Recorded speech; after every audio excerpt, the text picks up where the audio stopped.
Assalamualaikum semuanya. Apa kabar kalian?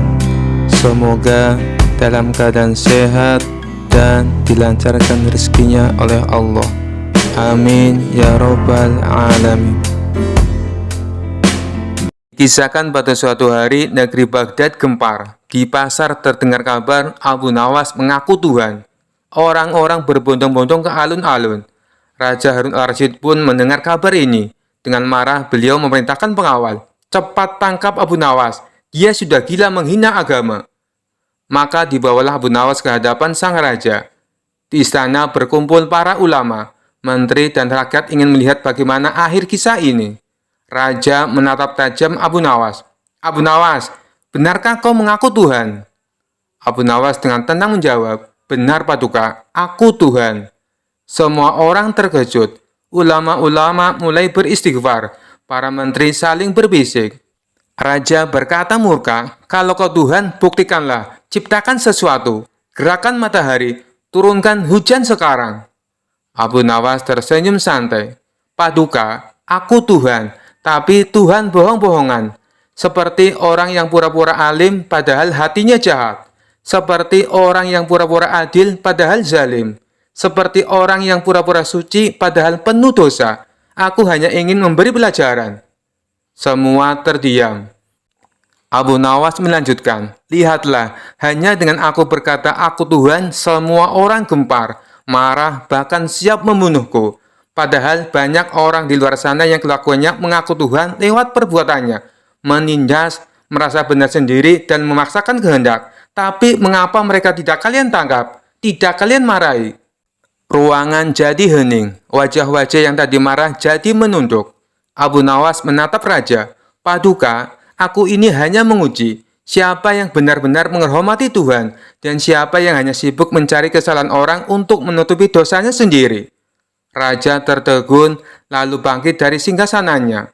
Wahai rakyatku, bersujudlah kepada Tuhan yang Maha Esa, bukan kepada manusia, bukan kepada gelar, bukan kepada jabatan. Dan seluruh yang hadir pun bersujud, bukan kepada Abu Nawas, tetapi kepada Allah yang sebenarnya, karena malu telah gampang marah tanpa berpikir. Abu Nawas tersenyum dan berkata, kadang untuk mengingatkan orang pada Tuhan, harus ada yang pura-pura jadi Tuhan, agar mereka sadar siapa yang sesungguhnya patut disembah. Kisah selanjutnya. Suatu malam yang tenang, Abu Nawas tidur dengan pulas di rumahnya. Namun, tiba-tiba dalam tidurnya, ia mulai gelisah. Matanya berkedut, nafasnya tersengal-sengal, dan tubuhnya bergerak seakan-akan sedang berlari.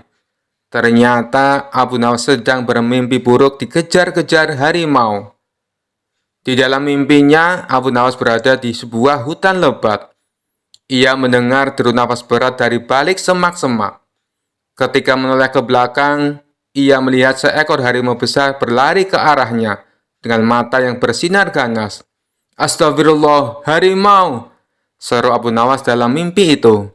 Sambil berlari secepat mungkin, tapi seperti mimpi pada umumnya, kakinya terasa berat. Dan setiap langkahnya seperti berjalan di lumpur. Harimau itu semakin mendekat dan Abu Nawas mulai panik. Lari Abu Nawas, lari! Ia berteriak pada dirinya sendiri. Namun tak peduli seberapa keras ia mencoba, harimau itu semakin dekat. Taringnya terlihat tajam dan siap menerkam. Ketika Abu Nawas sudah hampir menyerah, tiba-tiba ia tersandung batu besar dan terjatuh. Dengan cepat harimau itu melompat ke arahnya. Tapi sebelum harimau itu menerkam, Abu Nawas berteriak, "Tunggu, tunggu dulu!" Ajaibnya, harimau itu berhenti di udara, menggantung seperti sedang mempertimbangkan kata-kata Abu Nawas. "Kenapa kau berhenti?" tanya harimau bingung. Abu Nawas yang sudah terpojok tiba-tiba mendapatkan ide cerdik. "Kau tidak boleh menerkamku sekarang," katanya dengan nada yakin. "Aku sedang bermimpi, dan dalam mimpi aku yang mengendalikan segalanya." Harimau itu menatapnya curiga. "Apa maksudmu?" Abu Nawas melanjutkan dengan percaya diri. "Aku bisa mengubahmu menjadi apapun yang aku mau. Bagaimana kalau aku membuatmu jadi kucing manis saja? Atau mungkin seekor ayam?" Harimau itu mulai panik. "Ayam? Tidak, aku tidak mau jadi ayam." Abu Nawas tersenyum lebar. Lalu bagaimana kalau kita buat kesepakatan? Aku tidak akan mengubahmu jadi ayam, asalkan kau tidak menerkamku. Harimau itu berpikir sejenak, lalu setuju. Baiklah, kita punya kesepakatan. Aku tidak akan menerkammu. Dengan lega, Abu Nawas mengusap keringat di dahinya. Bagus, bagus. Sekarang, bagaimana kalau kau pergi dan tinggalkan aku sendirian? Harimau itu mengangguk, berbalik dan mulai berjalan menjauh. Namun sebelum pergi terlalu jauh, ia menoleh kembali dan berkata, "Ingat Abu Nawas, lain kali kalau kau bermimpi lagi, jangan buat aku marah. Aku tidak suka diancam jadi ayam." Abu Nawas tertawa dalam mimpinya, merasa telah menang dengan kecerdikannya. Dan saat itu juga ia terbangun.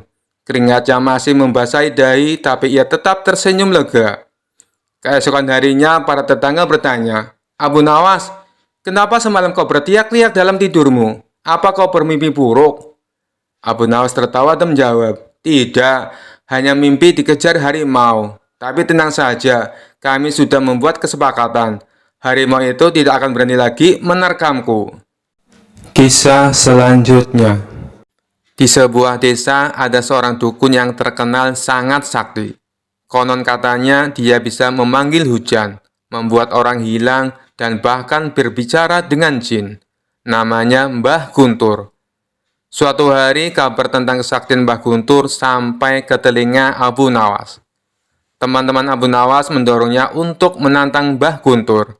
Mereka berkata, "Abu Nawas, kau kan cerdik. Cobalah adu ilmu dengan Mbah Guntur. Siapa tahu kau bisa menang." Abu Nawas yang suka tantangan langsung menerima usulan itu. Dengan penuh percaya diri, dia pergi ke rumah Mbah Guntur. Abu Nawas berkata, "Assalamualaikum Mbah Guntur. Saya dengar Mbah sangat sakti. Saya ingin melihat kehebatan ilmu Mbah. Bagaimana kalau kita adu ilmu?" Mbah Guntur yang merasa terhina oleh tantangan itu mengelus jenggot putihnya.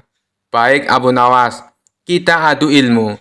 Jika kau kalah, kau harus mengakui aku yang paling sakti di desa ini." Abu Nawas tersenyum. "Setuju Mbah, tapi kalau saya menang, Mbah harus berhenti menjadi dukun." Mbah Guntur menyetujui tantangan itu, dan mereka pun sepakat untuk memulai adu ilmu. Babak pertama, ilmu terbang. Mbah Guntur berdiri dengan penuh keyakinan. Ia membaca mantranya. Dan tiba-tiba tubuhnya terangkat ke udara. Orang-orang yang menonton bersorak kagum. "Wah, hebat sekali Mbah Guntur, bisa terbang." Abu Nawas mengamati dengan tenang. Setelah Mbah Guntur mendarat, Abu Nawas tersenyum. Dia melangkah ke depan dan berkata, "Mbah, lihat aku bisa terbang lebih tinggi." Dengan percaya diri, Abu Nawas naik ke pohon besar di dekatnya, memanjat sampai ke puncak. Dari atas pohon, dia berteriak, "Lihat aku, lebih tinggi dari Mbah." Orang-orang tertawa terbahak-bahak melihat kelicikan Abu Nawas. Mbah Guntur tersenyum kecut, tapi dia tidak pernah menyerah. Babak kedua, menghilangkan orang. Mbah Guntur lalu menantang Abu Nawas lagi. "Sekarang, lihat aku akan membuat orang hilang." Ia memanggil salah satu penduduk desa, membaca mantranya. Dan dalam sekejap, orang itu hilang dari pandangan. Orang-orang tercengang, tak ada yang tahu kemana orang itu pergi. Abu Nawas terdiam sejenak. Lalu dengan cepat dia berdiri dan berkata, "Wah, hebat sekali Mbah. Tapi aku bisa membuat lebih banyak orang hilang." Abu Nawas lalu berdiri di tengah kerumunan dan berteriak, "Orang-orang, pulanglah ke rumah masing-masing, sekarang juga." Dalam beberapa menit, semua orang di tempat itu pergi. Abu Nawas tersenyum dan berkata, "Lihat Mbah, aku telah membuat seluruh desa hilang." Mbah Guntur semakin bingung melihat kelicikan Abu Nawas. Namun, ia masih punya satu ilmu pamungkas. Babak ketiga, berbicara dengan jin. Mbah Guntur kemudian berkata, "Sekarang, aku akan menunjukkan ilmu tertinggi. Aku bisa berbicara dengan jin." Ia mulai membaca mantranya lagi, dan tiba-tiba terdengar suara gemuruh dari dalam tanah. "Ini suara jin pelindungku. kata Mbah Guntur sambil bangga. Abu Nawas mengangguk dengan tenang. Ia menempuk-nempuk tanah sambil berbisik. "Hei Jin, bantu aku sedikit ya." Tentu saja tidak ada yang terjadi. Tapi kemudian Abu Nawas berteriak, "Jin, jika kamu benar-benar ada, tolong bawa Mbah Guntur ke pasar dan beli sebakul sayur." Orang-orang tertawa terbahak-bahak mendengar permintaan aneh Abu Nawas. Bahkan Mbah Guntur mulai tertawa, karena ia sadar bahwa Abu Nawas telah mempermainkannya. Abu Nawas lalu berkata, "Mbah, tidak usah susah-susah bicara dengan Jin. Kalau butuh sayur, tinggal pergi ke pasar sendiri."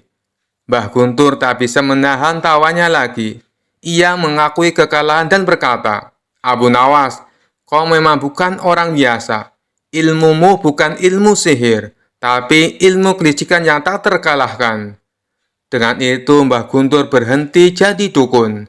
Sementara Abu Nawas kembali ke rumahnya dengan hati puas, berhasil memenangkan adu ilmu tanpa menggunakan sihir sama sekali. Kisah selanjutnya. Alkisah, datanglah segerombolan prajurit dari istana atas perintah Raja Harun al-Rasyid untuk menangkap Abu Nawas di kediamannya.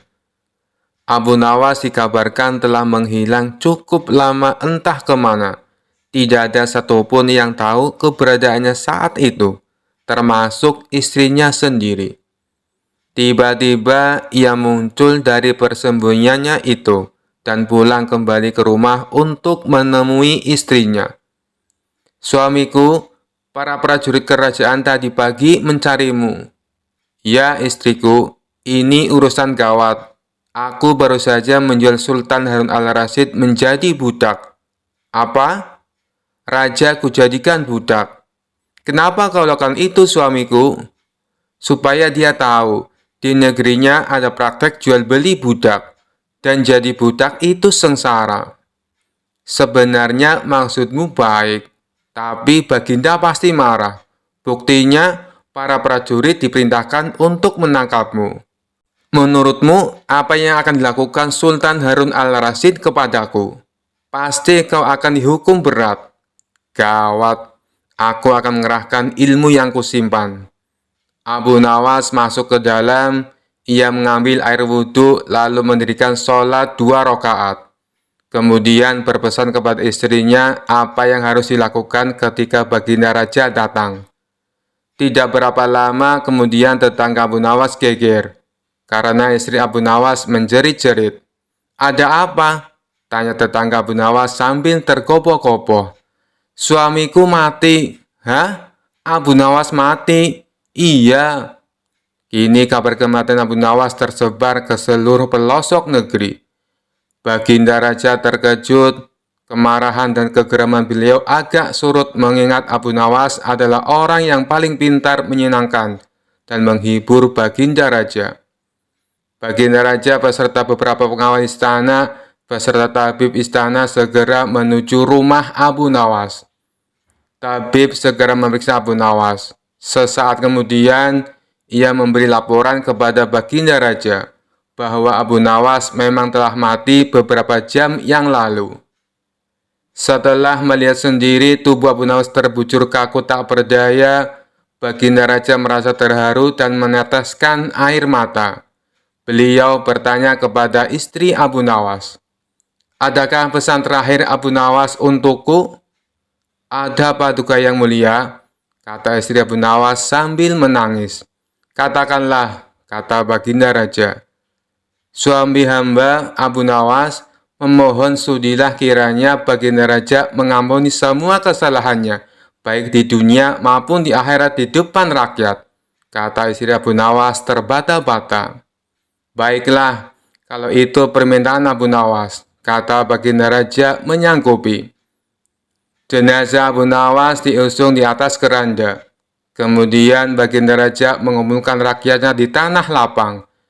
Beliau berkata, "Wahai rakyatku, dengarkanlah bahwa hari ini aku, Sultan Harun al-Rasyid, telah memaafkan segala kesalahan Abu Nawas yang telah diperbuat terhadap diriku dari dunia hingga akhirat, dan kalianlah sebagai saksinya." Tiba-tiba dari dalam keranda yang terbungkus kain hijau terdengar suara keras. Syukur. Seketika pengusung jenazah ketakutan. Apalagi melihat Abu Nawas bangkit berdiri seperti mayat hidup. Seketika rakyat yang berkumpul lari tunggang langgang, bertubrukan dan banyak yang jatuh terkilir. Abu Nawas sendiri segera berjalan ke hadapan Baginda Raja. Pakaiannya yang putih-putih bikin Baginda Raja keder juga. Kau sebenarnya mayat hidup atau memang kau hidup lagi? Tanya Baginda Raja dengan gemetar. Hamba masih hidup, tuanku. Hamba mengucapkan terima kasih yang tak terhingga atas pengampunan tuanku. Jadi kau masih hidup? Ya Baginda, segar bugar. Buktinya, kini hamba merasa lapar dan ingin segera pulang. Kurang ajar. Ilmu apa yang kau pakai, Abu Nawas? Ilmu dari Maha Guru Sufi, guru hamba yang sudah meninggal dunia. Ajarkan ilmu itu kepadaku. Tidak mungkin, Baginda. Hanya guru hamba yang mampu melakukannya. Hamba tidak bisa mengajarkannya sendiri. Dasar pelit. Baginda Raja menggerutu kecewa. Kisah selanjutnya. Suatu hari, dua saudara datang ke hadapan Abu Nawas dengan wajah masam dan tegang. Mereka sedang berseteru karena harta warisan dari orang tua mereka yang baru saja meninggal. Mereka berdebat dan berselisih tanpa henti. Masing-masing merasa berhak atas bagian yang lebih besar. Abu Nawas, tolonglah kami. Kami tidak bisa menemukan cara membagi harta warisan ini dengan adil, kata salah satu dari mereka. Abu Nawas yang terkenal bijaksana namun penuh akal memandang keduanya dengan tatapan serius, lalu tersenyum kecil. Baiklah, aku akan membantumu membagi harta warisan ini secara adil, tapi aku punya satu syarat.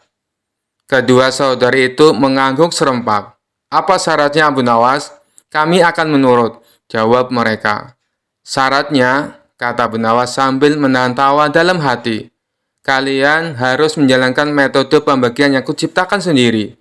Jika setuju, kalian tidak boleh mengeluh atau menolak. Keduanya langsung setuju karena yakin Abu Nawas pasti akan bersikap adil. Tanpa menunda waktu, Abu Nawas meminta mereka membawa semua barang warisan ke tengah-tengah ruang sidang kecil yang ia buat di rumahnya. Di sana ada sebidang tanah, seekor kambing, dan sepeti penuh koin emas. Abu Nawas menatap harta tersebut dengan pandangan yang penuh perhatian, lalu berkata, "Baik, mari kita mulai. Akan kubagi semuanya secara tepat dan adil." Kemudian ia menunjuk salah satu saudara dan berkata, "Kau yang tertua, akan kuberikan bagian tanah ini. Kau bisa menggarap tanah tersebut untuk kebutuhanmu." Lalu ia menunjuk saudara yang lain.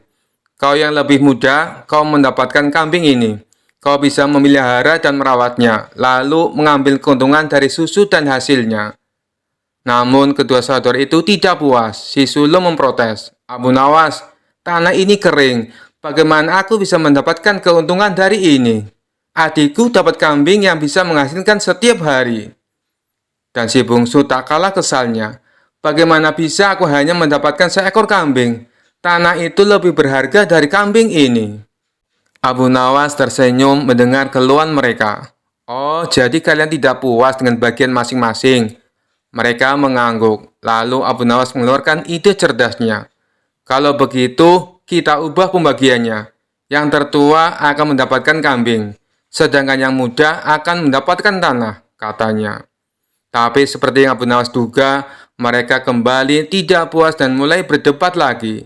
Si sulung merasa kambing tak cukup bernilai, dan si bungsu merasa tanahnya terlalu kering.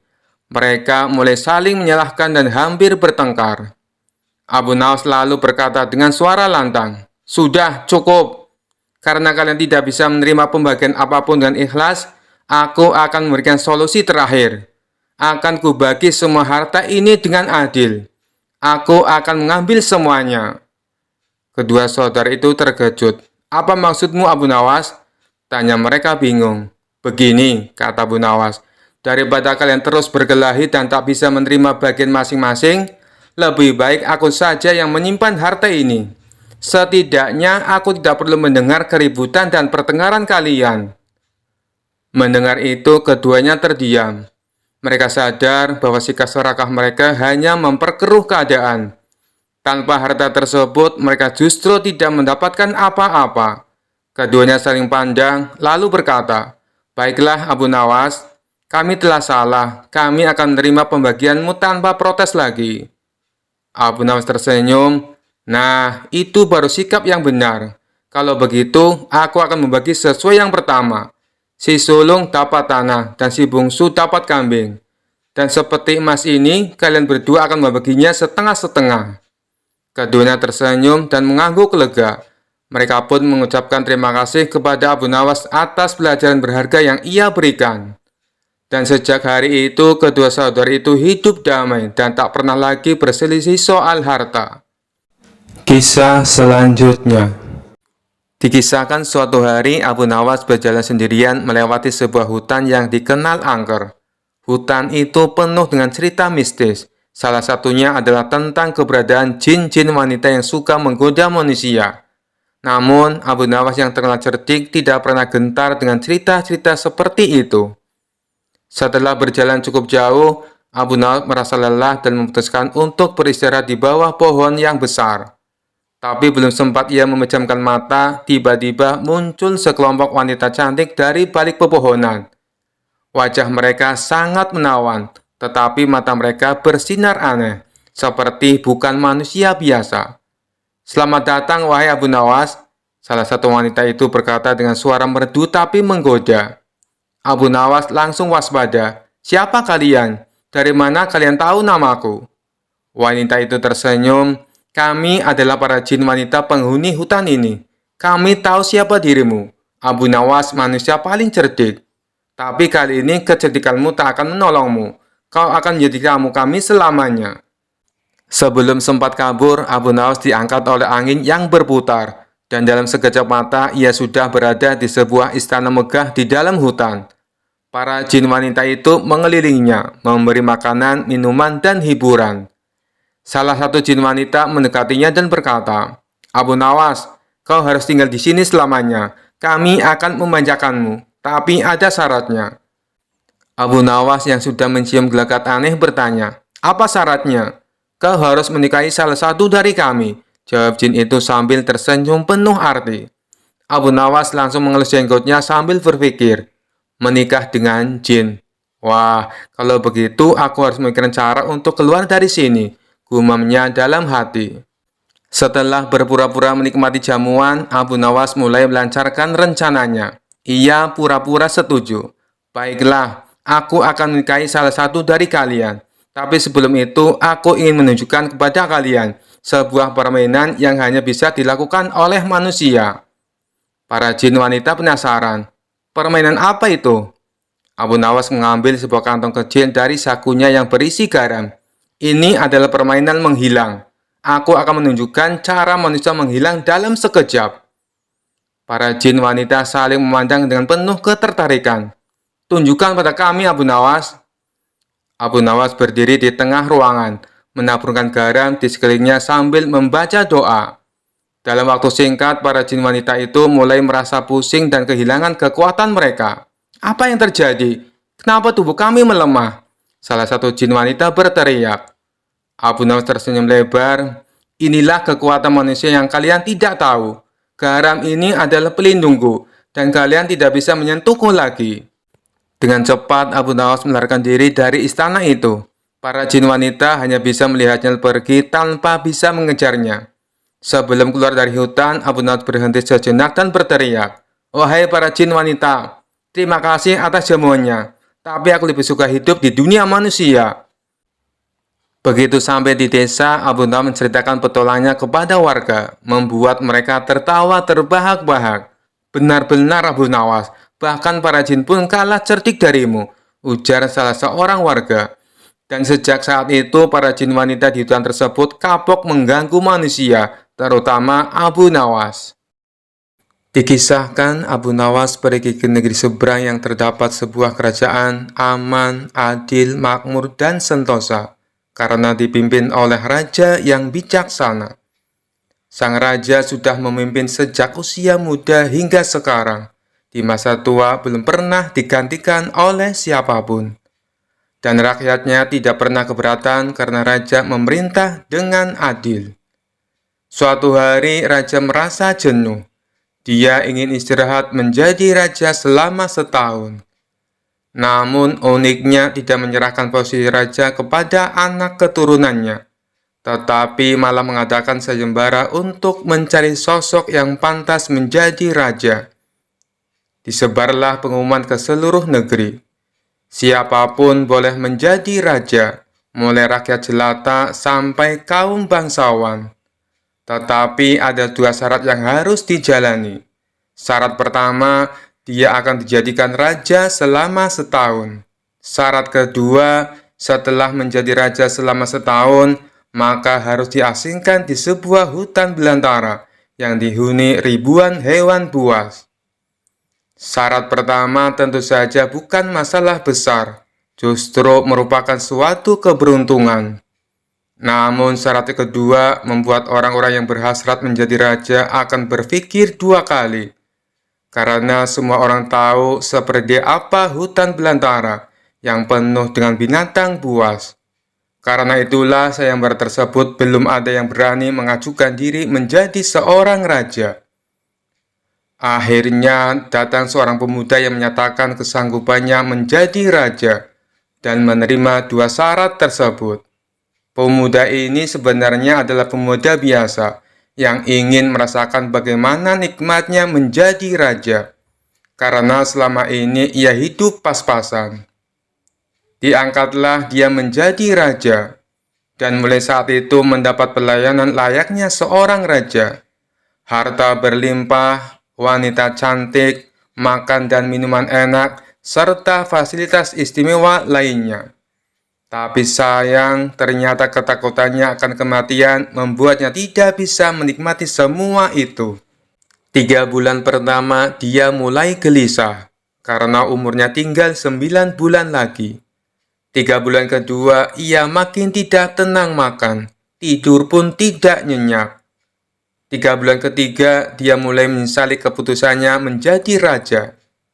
3 bulan terakhir, si pemuda makin stres berat, karena hidupnya tinggal beberapa bulan lagi, dan kesenangan yang dicari selama ini tidak bisa dirasakan. Ketika masa jabatan sebagai raja sudah berakhir, lalu dibuanglah dia ke hutan belantara. Tidak butuh waktu lama, terdengar kabar ke seluruh negeri jika pemuda itu tewas dimakan binatang buas. Adanya peristiwa tersebut membuat orang-orang kian enggan melamar menjadi raja. Tapi ternyata masih saja ada pemuda lain yang ingin melamar menjadi raja. Diangkatlah pemuda kedua ini menjadi seorang raja. 3 bulan pertama menjadi raja, ia puas-puaskan berpesta, karena sadar hidupnya tidak akan lama lagi. 3 bulan kedua dan berikutnya, hari-harinya ia habiskan dengan foya-foya dan pesta pora. Bulan berganti bulan, pestanya makin gila-gilaan. Ia sudah tidak peduli lagi pada apapun. Dia hanya ingin bersenang-senang sebelum mati setelah jabatannya sebagai raja berakhir. Lalu dibuanglah dia ke hutan belantara. Tidak berapa lama terdengar kabar bahwa si pemuda kedua tewas diterkam singa. Tubuhnya dicabik-cabik dan jadi rebutan para singa. Peristiwa ini membuat banyak orang melupakan mimpi menjadi seorang raja. Mereka masih penasaran apakah masih ada orang yang cukup bodoh untuk melamar menjadi raja. Suatu hari Abu Nawas mampir ke negeri tersebut dengan tujuan menemui sahabat lamanya yang kebetulan merupakan penduduk di sana. Sesampainya di negeri itu, dengan penuh kehangatan Abu Nawas disambut temannya. Mereka berdua saling melepas kangen satu sama lainnya. Di sela-sela obrolannya, Abu Nawas merasa iba dengan kondisi sahabatnya itu. Ia kini hidup miskin, tinggal di gubuk kecil reot, hanya seorang diri. "Mana istrimu?" tanya Abu Nawas. "Semenjak aku jatuh miskin, ia pergi meninggalkanku," jawab sahabat. Ya sudah, yang sabar ya. Yang penting kamu jangan tinggalkan sholat. Jangan lupa berdoa kepada Allah, agar Allah membukakan pintu rezeki untukmu. Tutur Abu Nawas. Alhamdulillah, aku tidak pernah tinggalkan sholat. Bahkan aku sekarang rajin berpuasa sunnah. Balas sahabatnya. Oh iya, ngomong-ngomong, mana nih makanannya? Dari tadi kenapa belum keluar? Celetuk Abu Nawas. Maaf Abu Nawas, aku sudah tidak punya apa-apa. Aku sendiri kadang sehari makan, kadang tidak, ujar sahabatnya. Mendengar hal itu membuat hati Abu Nawas makin terenyuh. Kenapa tidak mencari kerja? Upahnya kan bisa untuk beli makanan, tanya Abu Nawas. Setiap hari aku keluar untuk cari pekerjaan, tapi belum juga dapat. Mungkin belum rezekiku, jawab sang sahabat. Kalau mau nekat sih sebenarnya aku bisa. Bahkan aku bisa menjadi raja dan kaya raya. Tapi itu hanya sementara. Setelah itu aku mati diterkam binatang buas di hutan belantara. Kata sahabatnya melanjutkan. Maksudmu bagaimana? Tanya Abu Nawas heran. Kemudian sahabatnya itu memberitahu tentang sayembara yang diadakan rajanya. Mendengar sayembara tersebut, Abu Nawas terdiam sejenak. Tiba-tiba terlintas di benak Abu Nawas sebuah ide yang cemerlang. Kamu ingin hidup kaya? Aku akan membantumu. Sekarang juga antaran aku ke hadapan rajamu. Aku mau mendaftar menjadi raja, ucap Abu Nawas.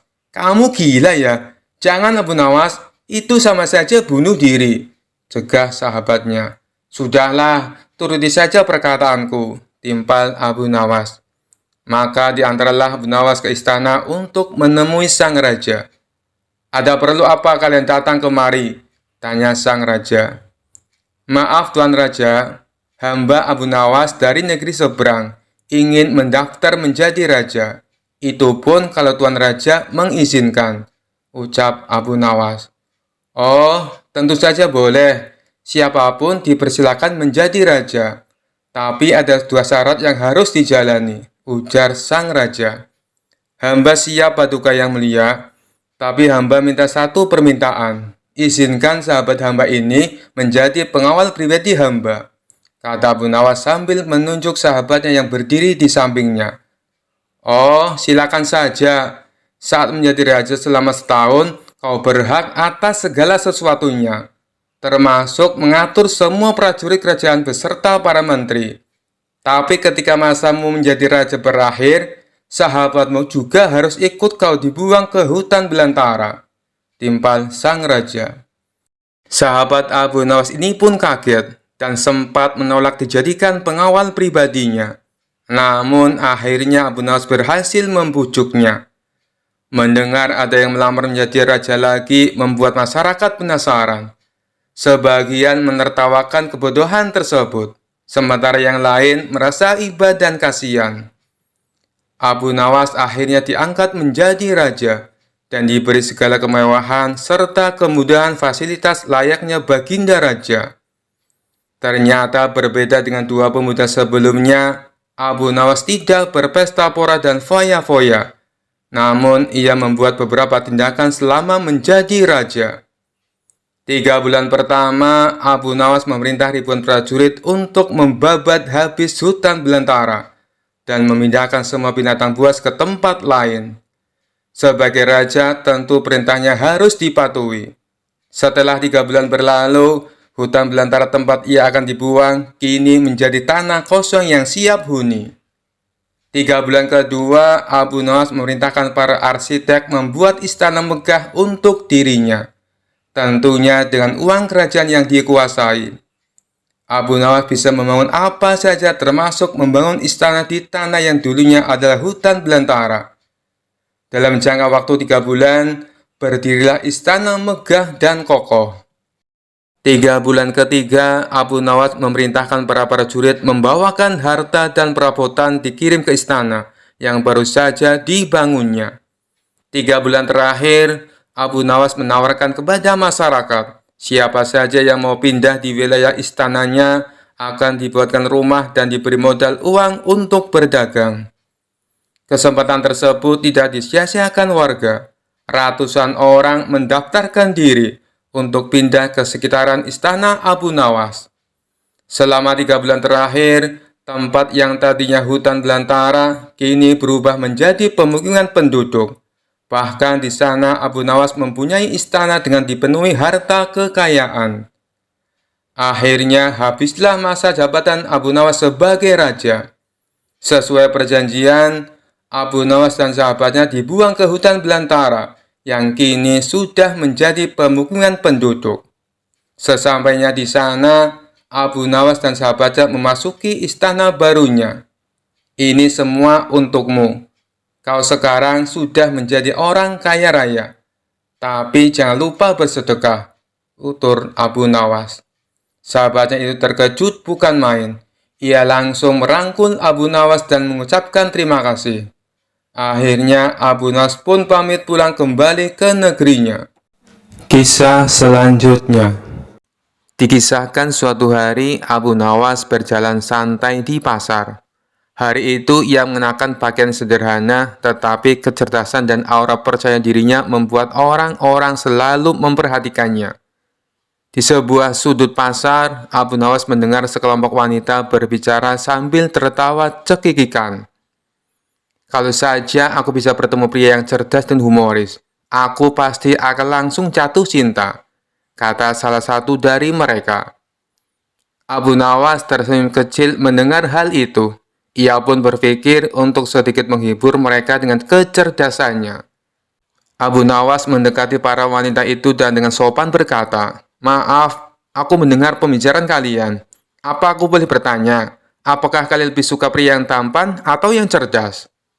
Salah satu wanita menjawab sambil tersenyum, "Tentu saja pria yang cerdas lebih menarik. Tapi kenapa kau bertanya begitu, Tuan?" Abu Nawas mengangkat alisnya berpura-pura serius. "Kalau begitu, aku akan membuktikan kecerdasanku. Jika aku bisa membuat kalian semua kagum, aku minta satu permintaan." Para wanita itu penasaran. "Baik, kalau kau berhasil, kami akan memenuhi permintaanmu. Tapi bagaimana caramu membuktikan kecerdasanmu?" Abu Nawas mengambil 3 buah batu dari tanah dan berkata, "Lihat batu ini. Aku akan membuatnya berubah menjadi perhiasan hanya dengan kata-kata." Para wanita tertawa kecil. "Mana mungkin batu berubah menjadi perhiasan? Jangan bercanda, Abu Nawas." Abu Nawas tersenyum penuh percaya diri. Ia memegang satu bata dan berkata keras, "Wahai batu, berubah menjadi berlian." Ia lalu melemparkan batu itu ke semak-semak. Setelah beberapa detik, ia berpura-pura terkejut. "Astagfirullah, aku lupa. Mantra ini hanya berhasil jika ada seorang wanita cantik yang membantuku memungutnya." Para wanita saling berpandangan. Lalu salah satu dari mereka berkata, "Aku akan memungutnya." Wanita itu berlari ke semak-semak dan menemukan batu yang sama. Ketika ia kembali, Abu Nawas berkata, "Lihatlah, batu itu berubah menjadi berlian di matamu, karena kau adalah wanita yang cantik dan berhati mulia." Semua wanita terdiam, lalu tertawa terbahak-bahak. "Kau benar-benar cerdas, Abu Nawas, tapi kau belum membuat kami kagum sepenuhnya." Abu Nawas tersenyum, ia memegang 2 batu lainnya dan berkata, "Kalau begitu, aku akan membuat kalian semua bahagia dengan cara sederhana ini. Bayangkan saja, setiap batu ini adalah hadiah kecil dariku. Apa kalian mau menerimanya?" Para wanita yang sudah terpesona oleh kecerdasan dan sikap ramahnya langsung mengangguk. "Kami mau, Abu Nawas. Kau memang pria yang berbeda dari yang lain." Dengan kecerdasannya, Abu Nawas berhasil membuat para wanita di pasar tergila-gila bukan karena wajah tampan atau kekayaan, tetapi karena kelucuan dan keunikannya. Hari itu, pasar ramai dengan cerita tentang Abu Nawas, si pria cerdas yang tahu cara mencuri hati semua orang. Kisah selanjutnya. Tanpa perlu mencoba terlalu keras. Di sebuah acara di Istana Raja Harun al-Rasyid hadir seorang tamu istimewa, yaitu Habib Ba'alawi, seorang ulama dari Yaman yang terkenal membanggakan nasabnya, yang katanya tersambung langsung ke Nabi Muhammad Shallallahu Alaihi Wasallam. Habib ini tidak hanya berbicara tentang ilmu agama, tetapi juga sering menyisipkan cerita tentang garis keturunannya. Aku adalah keturunan Rasulullah, maka sudah sepantasnya aku dihormati lebih dari siapapun di sini. Katanya dengan suara lantang, membuat beberapa tamu istana merasa risih. Raja Harun yang tahu Abu Nawas pasti bisa menghibur suasana memanggilnya. Abu Nawas, kemarilah. Aku ingin kau berbincang dengan Habib Ba'alawi. Tapi hati-hati, dia sangat membanggakan garis keturunannya. Abu Nawas dengan senyum tipisnya segera menghampiri Habib Ba'alawi. Tuan Habib, sungguh mulia nasab Anda yang tersambung langsung ke Nabi. Saya ini hanya rakyat biasa. Tapi bolehkah saya bertanya? Silakan Abu Nawas, jawab Habib dengan nada tinggi, merasa posisinya lebih tinggi. Abu Nawas memulai dengan nada polos. Tuan Habib, karena nasab Anda sangat mulia, saya penasaran. Apakah kemuliaan itu otomatis membuat Anda bebas dari dosa? Habib Ba'alawi menjawab dengan yakin, tentu saja tidak. Tapi keturunan Nabi memiliki tanggung jawab besar untuk menjaga martabat dan kehormatan. Luar biasa, kata Abu Nawas sambil mengangguk-angguk. Berarti jika Anda melakukan kesalahan, kesalahan itu tidak bisa disalahkan pada Nabi kan? Tentu saja tidak, jawab tegas sang Habib. Kalau begitu Tuan Habib, lanjut Abu Nawas dengan senyum lecek. Mengapa Anda terus-menerus membanggakan nasab Anda? Bukankah yang penting itu amal perbuatan, bukan asal keturunan? Para tamu istana langsung menahan tawa. Sang Habib mulai gugup, tetapi mencoba mempertahankan wibawanya. Habib Ba'alawi menjawab dengan nada tinggi. Nasabku adalah kehormatan yang harus dijaga. Kau Abu Nawas, tidak tahu betapa sulitnya menjadi keturunan Nabi. Abu Nawas tersenyum santai. Tuan Habib, saya bukan keturunan Nabi, tapi saya tahu satu hal. Di akhirat nanti, Tuhan tidak akan bertanya siapa nenek moyang kita, tetapi apa yang sudah kita lakukan di dunia ini. Sang Habib mulai terpojok, tetapi tetap mencoba membalas. Tapi Abu Nawas, kau harus tahu, aku ini ibarat akar yang mulia, sedangkan kau mungkin hanya ranting liar yang tumbuh di mana-mana. Abu Nawas tertawa kecil. Tuan Habib, akar memang penting. Tapi jika pohonnya tidak berbuah, apa gunanya? Sedangkan ranting liar seperti saya, meskipun kecil, kadang bisa memberi buah yang manis. Raja Harun al-Rasyid langsung tertawa terbahak-bahak mendengar jawaban Abu Nawas. Para tamu pun ikut tertawa, sementara wajah Habib mulai memerah karena malu. Melihat suasana semakin panas, Abu Nawas menambahkan, Tuan Habib, jangan marah. Anda seperti permata. Saya seperti batu biasa. Tapi ingat, bahkan permata tetap harus diasah agar berharga.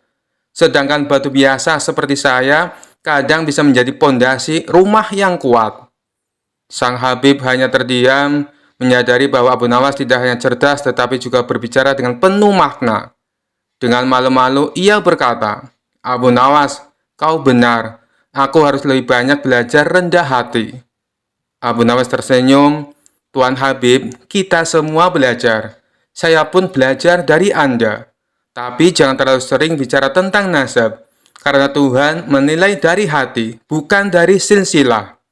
Raja Harun tertawa puas. Abu Nawas, kau telah menyelamatkan acara ini dari kebosanan. Habib, anggap ini pelajaran berharga. Sejak itu, Habib Ba'alawi lebih berhati-hati dalam membanggakan nasabnya. Sementara Abu Nawas kembali menjadi pahlawan cerdik istana yang dihormati semua orang. Kisah selanjutnya. Suatu hari, Abu Nawas ditunjuk oleh raja untuk menjadi hakim sementara di istana, karena hakim kerajaan sedang sakit. Raja berkata, Abu Nawas, aku ingin kau mengadili kasus perceraian ini. Tunjukkan kebijaksanaanmu. Abu Nawas meskipun tidak biasa menjadi hakim menerima tugas itu. Di depan Abu Nawas ada sepasang suami istri yang sedang berseteru. Sang suami ingin bercerai karena merasa istrinya terlalu galak, sedangkan sang istri merasa suaminya terlalu pelit. Abu Nawas memulai sidang dengan penuh wibawa. "Baiklah, ceritakan masalah kalian satu persatu," katanya. Sang suami langsung berkata dengan nada kesal, "Istriku ini seperti naga. Setiap hari aku dimarahi. Tidak peduli aku bekerja keras seharian." Sang istri tidak mau kalah. "Dia ini pelitnya luar biasa. Bahkan untuk makan, aku harus hitung-hitung dulu agar tidak dimarahi." Abu Nawas mendengarkan dengan penuh perhatian, lalu berkata, Ini masalah besar. Aku harus berpikir." Sambil berpikir, Abu Nawas meminta waktu sejenak dan beranjak keluar ruangan. Tapi begitu ia kembali, ia mendapati pasangan itu sudah bertengkar hebat. Suaminya berkata, "Aku sudah tidak tahan, kau tidak pernah puas." Istrinya membalas, "Kalau kau tidak pelit, aku juga tidak akan marah-marah." Abu Nawas bingung bagaimana cara menyelesaikan pertikaian itu tanpa memperlukan dirinya sendiri.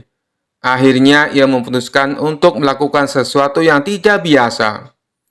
Abu Nawas berdiri dengan tegas. "Baiklah, karena kalian berdua tidak bisa akur, aku akan memberi kalian hukuman." Pasangan itu terkejut. "Hukuman? Apa maksud Anda, Tuan Hakim?" Abu Nawas tersenyum kecil. "Kalian akan dihukum tinggal bersama selama 3 bulan di penjara istana.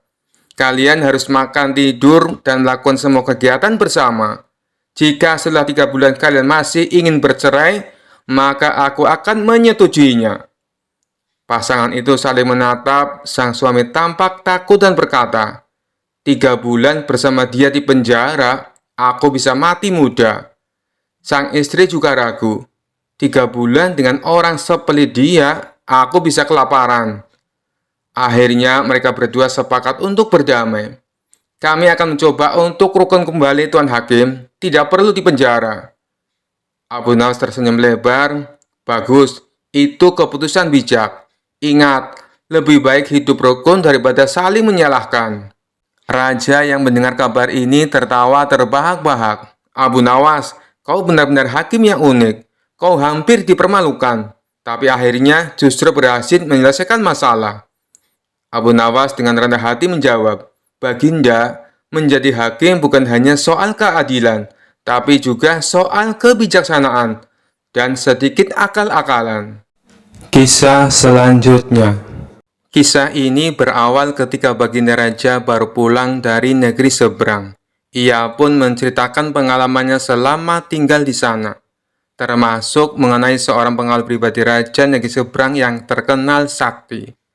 Si pengawal tersebut bisa muncul tiba-tiba tanpa diketahui dari mana ia datang. Mendengar cerita Baginda Raja, sang menteri pun merasa takjub. "Maksud Paduka, pengawal itu bisa muncul tiba-tiba?" tanya sang menteri merasa heran. "Benar, wahai menteriku, saat itu saya sedang duduk dengan raja negeri seberang. Tapi di samping kanan kirinya tak ada seorang pun pengawal. Lalu saya coba tanya kepadanya, 'Kenapa pengawalmu tidak mendampingi?' Dia malah tersenyum. Kemudian dia teriak memanggil pengawalnya. Tiba-tiba di hadapan kami sudah berdiri seorang pengawal, yang entah datangnya dari mana," kata Baginda Raja menjelaskan. "Bisa jadi pengawal tersebut sebenarnya adalah jin, Paduka," timpal sang menteri. "Mungkin juga bisa jadi dia adalah jin," balas Baginda Raja. Setelah mendengar cerita tersebut, sang menteri muncul ide akan sebuah tantangan. Kemudian ia mengungkapkan idenya tersebut kepada Baginda Raja. "Paduka yang mulia, bukankah selama ini tantangan Paduka selalu berhasil dikalahkan Abu Nawas? Bagaimana kalau Abu Nawas ditantang seperti pengawal sakti itu?" kata sang menteri mengusulkan. "Tantangan? Tantangan apa? Aku belum paham dengan maksudmu," tanya Baginda Raja bingung. "Begini, Paduka, Abu Nawas kita tantang hadir di depan Paduka. Tapi tidak boleh dengan jalan kaki, tidak boleh berkendaraan, dan tidak boleh kelihatan. Dia harus datang tiba-tiba seperti pengawal itu," kata sang menteri menjelaskan. Bagus sekali ide kamu, saya setuju. Kali ini Abu Nawas pasti akan kalah, balas Baginda Raja kegirangan. Tanpa membuang-buang waktu, Baginda Raja langsung memerintahkan beberapa pengawal untuk memanggil Abu Nawas. Singkat cerita, datanglah Abu Nawas menghadap Baginda Raja. Wahai Abu Nawas, apakah kamu masih berani menerima tantanganku? Tanya Baginda Raja. Tentu saja saya berani, Paduka. Tapi saya perlu tahu apa impiannya kalau saya berhasil, kata Abu Nawas balik bertanya. Karena tantangan ini sangat sulit dan mustahil, hadiahnya akan aku tambah menjadi 1000 dinar. Tapi bila kamu gagal, sebagai hukumannya, kamu harus memandikan kuda-kuda istana selama sebulan. Dan semua hadiah yang selama ini aku berikan harus kamu kembalikan. Karena hadiah tersebut akan aku serahkan kepada menteriku. Sebab dialah yang punya ide tantangan ini. Apa kamu bersedia? Tanya Baginda Raja kembali. Mendengar hadiah yang begitu besar, spontan Abu Nawas langsung tergiur. Baik Paduka yang mulia, saya sangat bersedia, sahut Abu Nawas dengan muka berseri-seri. Kemudian Baginda Raja memberitahu tantangan yang akan ia berikan. Besok kamu harus ada di sini persis seperti sekarang ini, berdiri tepat di hadapanku. Tapi ada syaratnya, kamu ke sini tidak boleh berjalan kaki, tidak boleh naik kendaraan, dan tidak boleh terlihat oleh siapapun. Pokoknya tahu-tahu kamu sudah ada di sini, jelas Baginda Raja. Seketika jantung Abu Nawas langsung berdebar kencang mendengar tantangan tersebut. Ini tantangan yang mustahil. Mana mungkin aku bisa melakukannya, pikir Abu Nawas. Di tengah kebingungan Abu Nawas, Baginda Raja kembali berkata, kalau kamu membatalkan tantangan ini, itu saja kamu mengaku kalah. Dan itu berarti kamu harus menjalani hukuman dan menyerahkan semua hadiahmu kepada menteriku. Sementara sang menteri merasa puas dengan ide tantangan yang dimilikinya. Mampus kau Abu Nawas, kau akan menderita selama sebulan, ucap sang menteri dalam hati. Nasi sudah menjadi bubur, Abu Nawas tak mungkin membatalkan tantangan tersebut. Ia pun lalu mohon diri kepada Baginda Raja untuk pamit pulang ke rumahnya. Setibanya di rumah, Abu Nawas duduk di teras rumah sambil memutar otaknya. Ia terus memikirkan cara agar terlepas dari hukuman. Namun sampai waktu menjelang sore, ia tak juga menemukan solusinya. Hampir saja Abu Nawas dibuat stres karena akan cerdiknya menemukan jalan buntu. Saat ia tengah termenung, salah seorang tetangganya lewat di depan rumah Abu Nawas dengan memanggul karung yang besar. Iseng-iseng Abu Nawas bertanya kepadanya, "Wahai kawan, apa yang kau bawa itu?" Tetangganya menjawab, "Kambing Abu Nawas." "Kambing? Kenapa tidak dituntun saja? Itu akan meringankan pekerjaanmu," kata Abu Nawas menyarankan. "Saya sengaja Abu Nawas, biar orang-orang tidak tahu," balas tetangganya. Dari situlah akhirnya Abu Nawas menemukan solusi atas tantangan Baginda Raja. Kemudian Abu Nawas pergi menemui menteri yang punya ide tantangan tersebut.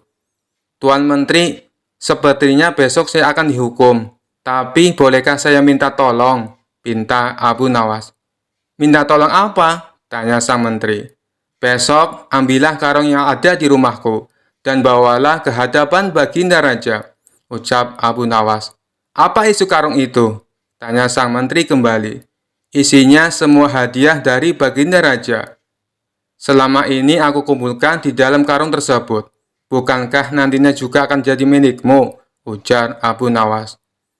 "Oh, baiklah Abu Nawas, saya siap," balas sang menteri. Esok paginya sang menteri menuju rumah Abu Nawas. Sesampainya di sana, ia hanya menjumpai istrinya. "Mana Abu Nawas?" tanya sang menteri.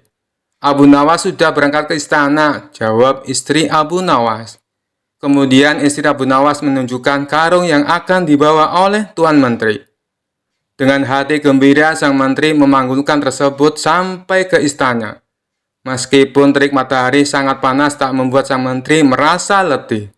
karena rasa letihnya terobati dengan hadiah yang akan ia dapatkan. Setelah sang menteri tiba di istana, ia pun segera menghadap Baginda Raja. "Apa yang kau bawa itu? Dan mana Abu Nawas?" tanya Baginda Raja. "Bukannya Abu Nawas sudah ke sini?" kata istrinya. "Ia sudah berangkat dari pagi, Paduka. Dan karung ini adalah semua hadiah yang Abu Nawas kumpulkan," jawab sang menteri. "Mana? Sampai saat ini Abu Nawas belum kelihatan." "Ya, sudahlah, kita tunggu saja. Sekarang, buka ikatan tali karung itu. Aku ingin melihat isinya." Sang menteri pun langsung membuka ikatan tali karung tersebut. Ketika karung itu terbuka, tiba-tiba muncul Abu Nawas dari dalam karung. "Hamba sudah di sini, Paduka, seperti yang Paduka inginkan. Tidak berjalan kaki, tidak berkendaraan, dan tidak diketahui oleh siapapun," ucap Abu Nawas. Sontak Baginda Raja dan sang menteri terkejut dibuatnya. Baginda Raja pun langsung tertawa terpinggal-pinggal dengan tingkah Abu Nawas ini. "Kamu memang cerdik, Abu Nawas," puji Baginda Raja sambil terus tertawa. Sementara sang menteri yang punya ide tantangan ini malah mendapatkan sial. Ia bukan hanya gagal mendapatkan hadiah, tapi tanpa ia sadari, ia malah membantu Abu Nawas dalam menjalankan tantangannya. Kisah selanjutnya. Suatu sore, Abu Nawas berjalan melewati sebuah sumur tua di tepi desa yang sudah lama dikenal angker. Konon sumur itu dihuni oleh seorang jin wanita yang sering menggoda para lelaki dengan rayuan manisnya. Tapi sebagai orang yang cerdik, Abu Nawas merasa tertantang untuk menghadapinya. Ketika Abu Nawas mendekati sumur tua itu, tiba-tiba terdengar suara merdu dari dalam sumur. "Wahai Abu Nawas, kau tampan sekali. Suaramu terdengar gagah dan menawan. Tidakkah kau ingin melihatku lebih dekat?" Abu Nawas tersenyum geli dan berkata dengan suara lantang, "Wahai jin cantik, apakah kau tidak pernah melihat orang tampan seperti aku sebelumnya?" Jin wanita itu tertawa kecil, suaranya begitu manis. "Oh tidak Abu Nawas, kau adalah orang yang paling istimewa. Masuklah ke sumur ini, dan kita bisa hidup bersama. Aku akan membuatkanmu minuman lezat dan memanjakanmu setiap hari." Abu Nawas mengusap dagunya, berpura-pura tertarik. "Minuman lezat terdengar menggoda, tapi aku takut kau tidak bisa memasak dengan baik. Apa kau pernah membuat rendang atau paling tidak teh manis?" Jin wanita itu terdiam sejenak, terjebak dengan pertanyaan Abu Nawas. Kemudian berkata, "Aku bisa mempelajarinya demi dirimu Abu Nawas, asal kau mau turun kemari. Aku akan belajar semua masakan kesukaanmu." Abu Nawas tersenyum licik. "Begini saja, kalau kau benar-benar ingin menunjukkan cintamu padaku, naiklah ke atas dan bawakan teh manis yang harum dan manis. Kalau tidak bisa, sebaiknya kau menyerah." Jin wanita itu kebingungan, merasa tersudut. "Maaf Abu Nawas, aku tak bisa meninggalkan sumur ini. Tapi kumohon, turunlah ke sini dan kita akan hidup bahagia." Abu Nawas pun mengeluh, pura-pura merajuk. "Sayang sekali, padahal aku sudah ingin menikahimu. Aku butuh jin yang bisa memenuhi permintaanku. Kalau begitu, aku pergi saja. Mungkin aku akan menemukan sumur lain yang dihuni oleh jin yang lebih terampil." Mendengar itu, jin wanita pun menyerah. "Tunggu Abu Nawas, baiklah, kau menang. Aku hanya jin sumur tua yang kesepian dan suka menggoda. Kau memang cerdik dan tak mudah tertipu. Pergilah, dan jangan ceritakan ini pada siapapun." Abu Nawas tertawa bahak-bahak sambil menjauh dari sumur. "Baiklah, wahai jin, anggap saja ini rahasia kecil kita. Tapi lain kali kalau mau merayu orang, belajarlah memasak dulu." Sejak hari itu, sumur tua itu tak lagi mengeluarkan suara. Para warga pun kagum dengan kecerdikan Abu Nawas yang berhasil mengerjai jin wanita sumur tua tanpa sedikit pun gentar. Kisah selanjutnya. Suatu hari, raja mendengar kabar tentang ilmu halimun, ilmu untuk menghilang, yang konon dimiliki oleh para ahli dari negeri seberang. Dengan penuh rasa ingin tahu, raja memanggil Abu Nawas dan memberi tugas yang cukup aneh. Abu Nawas, aku ingin kau mencari ilmu halimun. Aku ingin tahu rasanya menghilang, kata raja dengan penuh semangat. Abu Nawas mengerutkan dahi, menyadari bahwa ini akan jadi tugas yang rumit. Namun dia tersenyum dan berkata, "Baik, Baginda, beri saya waktu seminggu untuk mencari ilmu tersebut, dan saya akan kembali dengan hasilnya." Raja pun setuju dan Abu Nawas pergi meninggalkan istana. Namun bukannya pergi ke negeri seberang, Abu Nawas malah pergi ke sebuah desa kecil untuk berpikir keras sambil beristirahat. Setelah seminggu, dia kembali ke istana dengan pakaian dan wajah yang penuh keyakinan. "Baginda," seru Abu Nawas dengan serius, "saya telah berhasil menemukan ilmu halimun. Saya akan membuktikannya sekarang." Raja dan para pengawal yang sudah penasaran segera berkumpul di aula istana, menunggu pertunjukan ilmu halimun dari Abu Nawas. "Baginda," kata Abu Nawas dengan dramatis, "untuk bisa menghilang, Baginda harus menutup mata dan mengucapkan mantra yang saya ajarkan ini. Halaman, halamun, halimun. Dan ingat, jangan buka mata sampai saya mengatakan sudah selesai." Raja menutup mata rapat-rapat sambil mengucapkan mantra dengan sungguh-sungguh. Halaman, halamun, halimun. Setelah Raja mengulang mantranya beberapa kali, Abu Nawas memberi isyarat kepada semua orang di aula untuk diam-diam meninggalkan ruangan. Satu persatu mereka keluar dengan hati-hati, meninggalkan Raja sendirian di dalam ruangan dengan mata masih tertutup. Setelah beberapa saat, Raja mulai merasa aneh, lalu membuka mata perlahan. Dia melihat ruangan kosong melompong, tidak ada siapapun, hanya dirinya sendiri. "Luar biasa," gumam sang raja. "Ilmu halimun ini benar-benar berhasil. Aku telah menghilang, sehingga tidak ada yang bisa melihatku." Raja berjalan mondar-mandir dengan bangga, merasa sangat puas dengan keberhasilannya. Dia bahkan mulai menari-nari kecil, merayakan ilmunya yang dianggap berhasil. Tak lama kemudian, Abu Nawas masuk kembali bersama para pengawal dan berkata, "Baginda, kami sudah melihat kehebatan Anda menghilang. Itu sungguh menakjubkan." Raja tersenyum dengan penuh kebanggaan. "Benar, Abu Nawas, ilmu halimun ini luar biasa. Aku bisa menghilang begitu saja." Abu Nawas menahan tawa dan dengan hormat berkata, "Betul, Baginda. Tapi ingat, ilmu ini hanya bertahan jika Baginda tidak memberitahukan rahasianya kepada siapapun." Raja mengangguk serius. "Tentu, Abu Nawas, ini akan jadi rahasiaku dan rahasiamu." Abu Nawas pun meninggalkan istana sambil tertawa kecil. Dan sejak hari itu, Raja tetap yakin bahwa dirinya sudah menguasai ilmu halimun, walaupun sebenarnya dia hanya dibiarkan sendiri di ruangan kosong. Para pengawal dan pejabat istana terus tersenyum diam-diam setiap kali Raja mengungkit tentang ilmunya yang sakti itu. Sekian dulu perjumpaan kita kali ini. Sampai bertemu lagi di kisah-kisah selanjutnya. Terima kasih yang sudah subscribe dan setia menonton channel ini. Wassalamualaikum warahmatullahi wabarakatuh.